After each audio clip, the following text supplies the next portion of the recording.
प्रतिज्ञा online classes में आप लोग का पुनः हार्दिक स्वागत है। आज एक स्टूडेंट का जो दर्द है उसको बयां करने के लिए ही हम आए हैं कि यह बेरोजगारी एक ऐसा शब्द है कि अच्छों को हिला के रख देता है।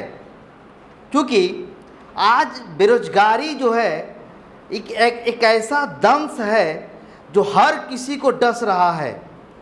आज क्या है कि कोरोना महामारी के चलते लोग जो रोजगार में थे वह अब बेरोजगार हो रहे हैं। क्योंकि कोरोना वायरस के आने से ऐसा स्थिति हो चुकी है कि जो अच्छे प्रकार से कमा भी पा रहे थे वो भी नहीं कमा पा रहे हैं। अगर उन लोगों को नौकरी से निकाल दिया गया, अगर एक घर में एक कमाने वाला है, अगर वो बेरोजगार हो गया है और उसी के खर्च पर पूरा घर चलने वाला है, तो बताइए कैसे उसका घर चलेगा। तो ये बेरोजगारी जो है, बेरोजगारी आज के टाइम में सबसे प्रमुख कारण बन गया है। दूसरी बात कि बेरोजगारी का दूसरा एक पहलू और भी है। पहलू और है कि एक तो बेरोजगारी होता है क्या कि मानते हैं कोई स्टूडेंट के अपने एज को छोड़ने के पश्चात अगर वो कमाने के लिए कहीं गए हैं, दिल्ली पंजाब, वो अलग वर्ग के हो गए। परंतु जो स्टूडेंट के लिए सबसे बड़ी ज़रूरत है एग्जामिनेशन होगी, तभी जा कर के उसमें सफल होंगे और सफल होने के पश्चात ही उनका ज्वाइनिंग होगा। तो वहाँ भी गड़बड़ है, वहाँ भी कुछ नहीं हो रहा है। बेरोजगार तो जो रोजगार में थे वो बेरोजगार हो रहे हैं, और स्टूडेंट क्या है कि उनका भी एज पार कर जाने के उपरांत वो भी क्या हो जा रहे हैं, आउटडेटेड हो जा रहे हैं, निकल जा रहे हैं, फील्ड से निकल जा रहे हैं। तब क्या होगा? आज क्या है, आज जो कि टाइम के अनुसार एग्जामिनेशन नहीं हो पा रहे हैं, ये सबसे बड़ी दुखद की बात है। क्योंकि जितने भी एसएससी हैं, आरआरबी हैं, आईबीपीएस हैं, उनको गठन ही इसीलिए किया गया है कि वह एग्ज़ाम लें, समय सीमा पर एग्ज़ाम लें, लोगों को एग्ज़ाम लेकर के, स्टूडेंट को एग्ज़ाम लेकर के उनका भविष्य बनाए हैं। इसीलिए उनको गठन किया गया है, इसीलिए वो ऑफिस बनाया गया है। परंतु वह अपने कर्तव्य को सही ढंग से नहीं निर्वहन करने के कारण ही ऐसा हो रहा है कि एक एग्ज़ाम को मतलब कि उसको कंप्लीट होने में कम से कम कितना साल लग जा रहा है। यह एक सोचने वाली बात है। यह किसी पर भी लाथी नहीं है, किसी को भी यह कटाक्ष नहीं किया जा रहा है, परंतु हमको और आपको या इस देश में जो भी रह रहे हैं गार्जियन या उनको सबको सोचना पड़ेगा कि स्टूडेंट के बारे में सोचना ही होगा। स्टूडेंट के बारे में सोचना ही होगा, चूंकि वही भविष्य का कर्णधार हैं, वही भविष्य को आगे लेकर के जाएंगे। अगर उन्हीं को हम अगर कुछ नहीं दिए तो फिर क्या दिए? थोड़ा सा इसमें सोचने की बात है, थोड़ा सा समझने की बात है। बहुत अच्छी बात है, आपकी योजना बहुत अच्छी है कि आपने सीटी एनआरए लाया। बहुत अच्छी बात है कि एक साथ मर्ज हुआ तो पीटी जो होगा एक साथ होगा, तो कम से कम आपको एक साथ आएगा तो मानते 3 एग्जाम में आप एलिजिबल हो सकते हैं। आपको मानते तीनों कट ऑफ आ गया, अगर एसएससी में भी आ गया, आरआरबी में भी आ गया, बैंक में भी आ गया, तो तीनों में भर सकते हैं। बहुत अच्छी बात है, बहुत अच्छा सरकार का योजना है। परंतु इसको भी टाइम से होगा तब तो। आप 6 महीना पर वैकेंसी क्यों, 6 महीना वैकेंसी आएगा, लड़के भरेंगे, एग्जामिनेशन में बैठेंगे, क्लियर करेंगे तो वो आगे बढ़ेंगे, उनके पीछे फिर 6 महीना में और काफिला जाएगा और 6 महीना में जाएगा, तो ये सबसे अच्छा है। परंतु अगर 6 महीना सिर्फ एग्जाम देने से नहीं होगा, 6 महीना बढ़ते इतना पुलिंदा हो जाएगा, इतना पुलिंदा बन जाएगा। क्या चीज़ का? सिर्फ मार्कशीट का। तब इतना पुलिंदा लेके कहाँ बैठेगा, कहाँ जाएगा? तो उसके लिए सोचना बहुत ज़रूरी है। सीटी एनआरए बहुत अच्छा है। आज जो हम इस मुद्दा पर लेकर आए हैं कि आप कोरोना में ही आप नीट और आईआईटी का जी का एग्जाम लिए, जो वो भी नहीं लेने वाले, वो भी किसके दबाव में आकर के, न्यायालय के दबाव में आकर के लिए, कि न्यायालय बोल दिया कि हम परीक्षार्थी के भविष्य से खिलवाड़ नहीं कर सकते हैं, आपको लेना ही होगा। आज लिया जा रहा है। आज से जी का एग्जामिनेशन चालू हो गया। 13 तारीख को आपका नीट का भी एग्जाम हो जाएगा। तो हुआ कि नहीं हुआ? और एनडीए का एग्जाम हो रहा है। अभी आपका आईबीपीएस का भी कुछ आया है कि सितंबर में एग्जाम होगा। तो आप सिर्फ एग्जाम ही लेने के लिए नहीं, कम से कम एग्जाम लें तो उसको टाइम फ्रेम के साथ उसको पूरा करने का भी प्रयास करना चाहिए। तभी जाकर के एक बच्चे का जो सपना है वो सपना सार्थक होगा। एक बच्चा, एक स्टूडेंट का गार्जियन, एक गार्जियन बहुत सपना लेकर के भेजता है बच्चों को पढ़ाने के लिए, बहुत सपना लेता है कि कम से कम जो हम नहीं कर पाए वो हमारा आने वाला बच्चा करेगा, वो हमारा सपना जिएगा। अगर वो सपना को तोड़ देते हैं तो एक व्यक्ति का सपना नहीं टूटा, वो 2 व्यक्ति का सपना टूट गया, एक गार्जियन का, एक स्टूडेंट का। गार्जियन दिन रात मजदूरी करके, दिन रात हाड़ मांस एक करके कमाता है। किस लिए कमाता है? कि कम से कम उसका बच्चा का भविष्य बन जाए। बच्चे लोग पूछते हैं कि सर क्या किया जाए, क्या करें? आपका सिलेबस खत्म हो गया, आपका ये खत्म हो गया, अब नौकरी है ही नहीं, वैकेंसी है नहीं, तो हम लोग क्या उत्तर दें? इसका उत्तर मांगते हैं हमसे, हम लोग से उत्तर मांगते हैं कि आप बताइए कि आप लोग चला रहे हैं, कर रहे हैं, तो आप हम लोग को जो पढ़ा रहे हैं इसका कहाँ यूज है? तो उनको सांत्वना कितना दिया जाए कि हाँ आएगा आएगा आएगा आएगा आएगा। तो आएगा वाला थोड़ा इस पर ध्यान देने की ज़रूरत है, बहुत बड़ी ज़रूरत है। आप एक बच्चे का सपना, चूँकि देखिए बिहार, झारखंड, यूपी जितने भी हैं, हर जगह मीडियम क्लास के बच्चे मिलेंगे, गरीब तबके के मिलेंगे और ऊंचे तबके के मिलेंगे। ऊंचे तबके को तो कोई दिक्कत नहीं है, एग्ज़ाम हो भी अच्छी बात, नहीं भी हो उनको कोई दिक्कत नहीं है। सबसे बड़ी हो जाती है मध्यम वर्ग। मध्यम वर्ग ना इधर का रहता है ना उधर का रहता है, उसके पास एक ही सपना रहता है, क्या? कि हम पढ़ लिख करके एक अच्छा जॉब लेंगे, एक अच्छा जॉब, कम से कम जॉब अच्छा, कम से कम कमाने खाने लायक रखेंगे, अपना परिवार को पालन पोषण करेंगे। तो वह जाकर फिर सोचता है कि हम इससे प्रगति कर सकते हैं। बहुत सी सोच है, परंतु उसका सोच, उसका सपना मटिया मेट हो जाता है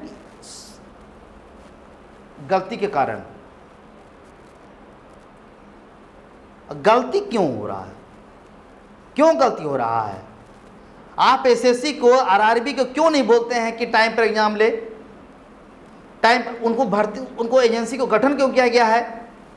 क्यों किया गया है कि आप उसको देखें कि कैसे नहीं हो रहा है, क्यों, कहाँ दिक्कत हो रहा है, क्यों ऐसा दिक्कत हुआ कि एग्जाम लेट हुआ। आप इस पर कोई जवाबदेही तय कीजिए। आप जवाबदेही तय करें तो वह अपने आप आगे वाले भी क्या करेंगे कि उस पर अथी करेंगे, काम करेंगे। तो आज पढ़ाना ही सब कुछ नहीं है। पढ़ाने के लिए यहाँ से बच्चे पढ़ पढ़ के रट के रिवीजन करते करते पूरे अपने आप को तैयार करके बैठे हुए हैं। परंतु अगर सरकार को बहुत अच्छी योजना है कि सीईटी और एनआरए के जो अप्लाई हैं इसको आप जीवंत रूप से जीवित रखें, इसको अच्छी प्रकार से चलाएं। हम लोग का समर्थन इस सीईटी एनआरए के साथ में है, वह बहुत अच्छी है। परंतु ये भी अगर आज के वर्तमान दौर में ही अगर के तरह हो जाएगा तो इसका भी कोई महत्वहीन हो जाएगा। तो इसको महत्व को जिंदा रखना बहुत अच्छी योजना है कि कम से कम बच्चे लोग एक साथ 3 एग्जाम के लिए क्लियर हो जाएंगे, 3 एग्जाम तक चले जाएंगे। ये बहुत बड़ी बात है।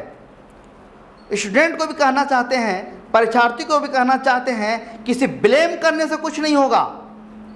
ब्लेम करना ही सब कुछ नहीं। ठीक है, बहुत मान रहे हैं कि सिस्टम में कुछ न कुछ प्रॉब्लम है, सिस्टम में प्रॉब्लम है, परंतु आप भी जैसे कि आप भी अपना तैयारी में लगे रहें। सिस्टम भी धीरे धीरे सुधरेगा, धीरे धीरे उसको भी किया जाएगा।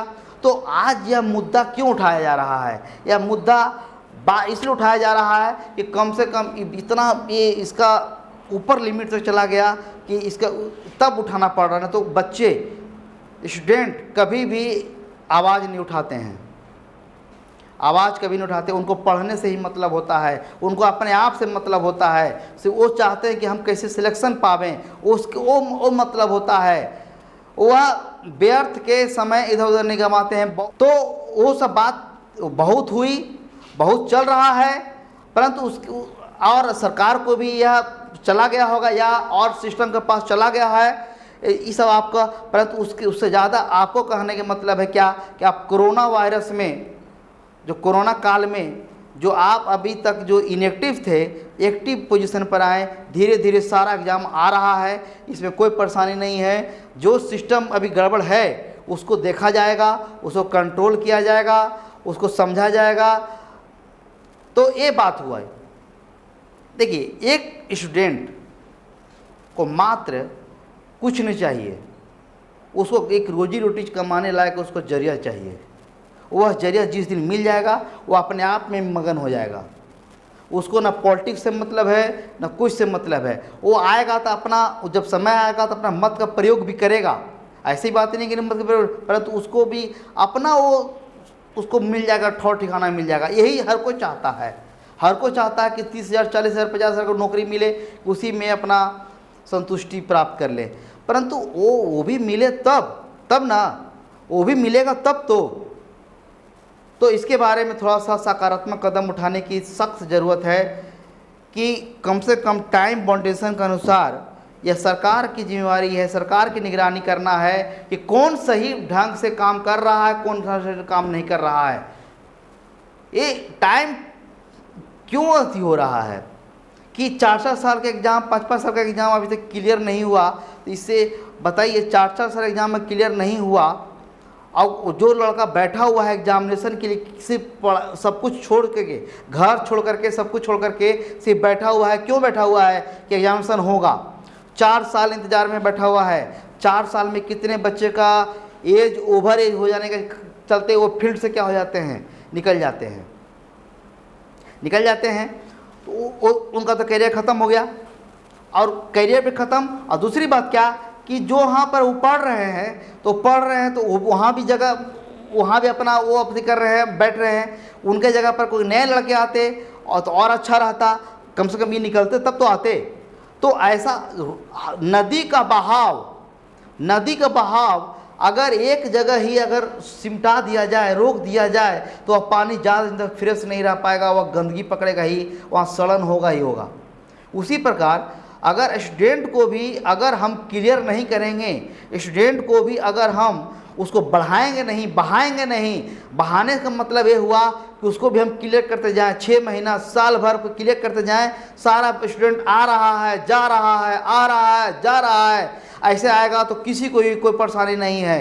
यूपीएससी भी कितना अच्छा ट्रेंडिंग है, यूपीएससी में हर साल एग्जाम लेती है, एनडीए में हर साल एग्जाम लेती है, वहाँ तो कभी ऐसा कोई प्रॉब्लम नहीं आया। सिर्फ छोटे छोटे एग्जाम ही में ऐसा प्रॉब्लम क्यों होता है, इसके बारे में सोचने की ज़रूरत है। यह बहुत बड़ा थोड़ा सा विषय है कि बच्चों के भविष्य से खिलवाड़ ना किया जाए, क्योंकि बच्चे ही आगे चल करके देश को रोशन करने वाले हैं। तो अगर हम और आप या कोई और नहीं सोचेंगे तो कौन सोचेगा? तो इस पर थोड़ा सा विचार करने की बात है। सरकार को भी थोड़ा सा ध्यानपूर्वक इसको भी संचालित करने की ज़रूरत है, तभी जाकर के बेरोजगारी का दंश क्या होगा, बेरोजगारी का दंश कम होगा। नहीं तो आने वाले समय में बेरोजगारों की फौज जमा हो जाएगी, फिर उसको तोड़ना बहुत ही मुश्किल हो जाएगा। फिर हर जगह बेरोजगार इतने संख्या में हो जाएंगे कि फिर उसको जल्दी क्लियर करना मुश्किल होगा। और जब बेरोजगारी होता है लोगों के पास में, तो साथ में एक मानसिक समस्या भी लाता है। क्या चीज़ का? डिप्रेशन का। आजकल अभी कोरोना वायरस में खुद डिप्रेशन इतना लोग हो गए, घर में बैठ कर डिप्रेशन हो गए। एक तो कोरोना वायरस का डिप्रेशन और दूसरा क्या चीज़ का डिप्रेशन? बेरोजगारी का डिप्रेशन। लोग का पता ही नहीं चल पा रहा है कि उसका जॉब रहेगा कि नहीं रहेगा। तो बेरोजगारी के दंश को क्या करना है कि समय सीमा के अंदर रहते हुए कम कीजिए, नहीं तो बच्चे जब सोचने लगेंगे, डिप्रेशन में चले जाएंगे, तो वह आप ही पर बोझ पड़ेंगे, फिर आप ही को देखना होगा बाद में। तो जो बाद में देखिएगा वो अभी देख लीजिए। यह सरकार से आग्रह है, यह विनम्र निवेदन है कि जो जाने वाला फेज है अगला, उसी फेज को पहले ही अगर हम समेट लें तो वह देश के लिए भी अच्छा होगा, युवा के लिए भी अच्छा होगा और गार्जियन के लिए भी अच्छा होगा। एक खुशहाल हम भारत का खुशहाल देश का निर्माण कर पाएंगे। बेरोजगारी के दंश को क्या किया जाए, कम किया जाए, इसको बढ़ाया ना जाए। बढ़ाने से आपको भी दिक्कत होगा, उनको भी दिक्कत होगा, दोनों को दिक्कत होने वाला है। दोनों को दिक्कत होने वाला है। बाद में यही एग्रेशन के रूप में जब आएगा तो फिर बहुत दिक्कत हो जाएगी। इसीलिए समय रहते हुए पूरा सिस्टम को इसको देखने की ज़रूरत है कि क्या हमें खामी है। बच्चों को भी क्या करना पड़ेगा, अपना जो कमज़ोर कड़ी है, कमज़ोर कड़ी को सुधारना पड़ेगा। तभी जा कर के हम क्या करेंगे, सब मिलजुल करके क्या करेंगे, कदम बढ़ाएंगे, तभी जा कर के हम एक अच्छे समाज का निर्माण कर पाएंगे। इन्हीं बातों के साथ हम आज का ये टॉपिक ख़त्म करते हैं, समाप्त करते हैं। उम्मीद करते हैं कि आपको यह पसंद आया हो तो लाइक करें, कमेंट करें, शेयर करें और अगर नए हैं तो हमारे चैनल को सब्सक्राइब करें। इसी के साथ समापन करते हैं। तब तक के लिए धन्यवाद।